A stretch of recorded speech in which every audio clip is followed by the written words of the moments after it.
ఆరుగాలం శ్రమించి పండించిన పంట అంతా కూడా వర్షానికి తడిసిపోయింది. వడ్లన్నీ కూడా అమ్ముకునే దశలోనే తడిసిపోవడంతో ప్రస్తుతం అయితే మొలకలు వస్తున్నాయి. వీటిని ఏ రకంగా అమ్ముకోవాలని చెప్పి రైతాంగం అంతా కూడా ఆందోళన వ్యక్తం చేస్తుంది. ఉమ్మడి కరీంనగర్ జిల్లా వ్యాప్తంగా మెంతా తుఫాన్ ప్రభావంతో చాలా చోట్ల కూడా ధాన్యం అంతా కూడా తడిసిపోయింది. వీరంతా కూడా కొనుగోలు కేంద్రాలకు ధాన్యం విక్రయించుకునేందుకు వీరంతా కూడా ధాన్యాన్ని పెద్ద ఎత్తున తరలించారు. ప్రస్తుతం అయితే వర్షం తగ్గినప్పటికీ రైతులంతా కూడా తమ ధాన్యాన్ని అంతా కూడా మరొకసారి ఆరబెట్టుకునేటువంటి ప్రయత్నం చేస్తున్నారు. ఈ రకంగా ఉదయం నుంచి ప్రస్తుతం అయితే కొంత ఎండ రావడంతో ఈ ధాన్యాన్ని అంతా కూడా ఆరబెట్టుకునేటువంటి ప్రయత్నం రైతులు మాత్రం చేస్తున్నారు. ఒకసారి రైతులు కూడా నాకు అందుబాటులో ఉన్నారు, వారితో మాట్లాడించే ప్రయత్నం చేస్తాం.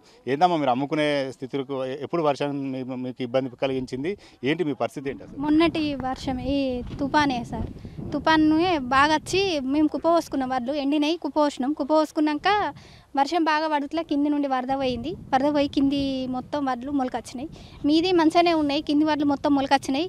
నిన్న వడ్లు ఎన్ని 3 రోజులలోనే పలిగి మొలకొస్తాయి. మొన్న వర్షం పడ్డది, నిన్న ఇన్ని తర పోసుకున్నాం, ఇంకా అడుగులు అట్లనే ఉన్నాయి, అడుగులు మొత్తం మొలకొచ్చినాయి సార్. ఇక జోకుడు ఇంకా అమ్మాలి స్టార్ట్ కాలేదు, ఐకేపీ సెంటర్ స్టార్ట్ కాలేదు, ఇంకా అట్లే వడ్లు ఉన్నాయి. ఏమంటున్నారు, కొనుగోలు చేస్తామంటున్నారా? తడిసిన దాన్ని ఏమంటున్నారు? ఏం చెప్పట్లేదు, తెలియదు, ఏ విషయాలు తెలియదు మాకు. ఎమ్మెల్యే కూడా ఏం రాలేదు ఇప్పటి వరకు కూడా.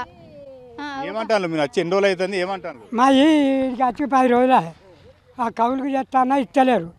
ఏమంటారమ్మా, ఎన్ని రోజులు అవుతుంది వచ్చి, ఎన్ని రోజుల సంది ఆరబెడుతున్నావు, ఏంటి మీ పరిస్థితి ఏంటమ్మా? రోజా ఇవాళ జోక్తాం రేపు జోక్తాం అంటారు. వర్షం 3 రోజులు బట్టి వర్షమేనా, ఇక మళ్ళీ వడ్లు తడిచినాయి అని అదే మార్చరాదు అంటారు అని మళ్ళీ మర్రబోతున్నాను సారు. ఇంకా స్టార్ట్ చేస్తే మాయే జోకాలి, ఫస్ట్ మేమే కోసినాం. అంటే మార్చి వచ్చిందా మీకు? ఫస్ట్ వచ్చింది 13 వచ్చింది. 13 అత్తే కుప్ప పోయివన్న దీపావళి పండుగ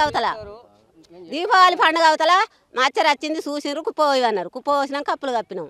ఇక వాన బాగా కుప్పలు ఇప్పపోతే ఎట్లుంటాయి అని మళ్ళీ ఇప్పుతున్నాం. ఈ వరకు జోకనే పాయరి. చాలా మంది రైతులంతా కూడా మ్యాచర్ వచ్చింది, అమ్మకానికి సిద్ధంగా ఉన్న తరుణంలోనే ఈ వర్షం అంతా కూడా ఇబ్బంది పెట్టినని చెప్తున్నారు. ప్రస్తుతం అయితే ఒకసారి మ్యాచర్ కూడా చూడవచ్చు. దాదాపు మ్యాచర్ ఏ రకంగా ఉందో చూడవచ్చు. పూర్తిగా తడిసిపోయింది ధాన్యం అంతా కూడా. అధికంగా తేమ శాతం కనిపిస్తున్నటువంటి పరిస్థితి. ప్రస్తుతం అయితే ఇంత తేమ శాతం కనిపిస్తే మాత్రం ఒకవేళ రైతుల నుంచి ధాన్యం కొనుగోలేని పరిస్థితి. ఎంత ఏ మ్యాచర్ వచ్చిందా ఫస్ట్ మొదటగా, ఏంటిది అసలు? వచ్చింది మ్యాచర్, ఇది 12-13 వచ్చింది. అంతకుముందు మొన్న వర్షం పడ్డ రోజు మేము అటు ఇటు కుప్పలు పోసినాక ఇప్పుడు 37 వస్తుంది. మొన్ననో 14-13 వచ్చింది. ఆ రోజు పోయే వడ్లు ఉండేది, ఇప్పుడు మాకు ఇంత ఇబ్బంది ఉండపోవు. ఆ రోజు వడ్లు వెళ్ళిపోవు. అప్పుడు రైతు వాళ్ళ అమ్మలోళ్ళు రాలేదు. మళ్ళీ అప్పుడు 2 రోజులు వీళ్ళు అన్ని సదురుకునే వరకు కొంచెం టైం పట్టింది. అంటే మీరు అమ్ముకునే దశలోనే ఇదంతా వర్ష ప్రభావం మీ పైన పడింది.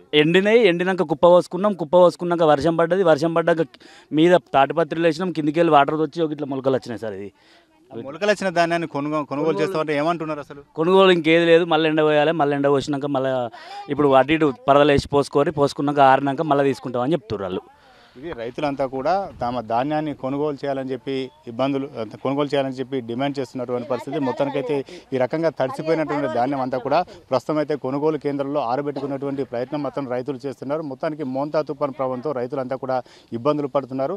అమ్ముకునేటువంటి దశలోనే రైతులకు కొంత నష్టాన్ని మిగిల్చాయని చెప్పుకోవచ్చు. కెమెరా పర్సన్ సుధీర్తో సతీష్, 10 టీవీ, కరీంనగర్.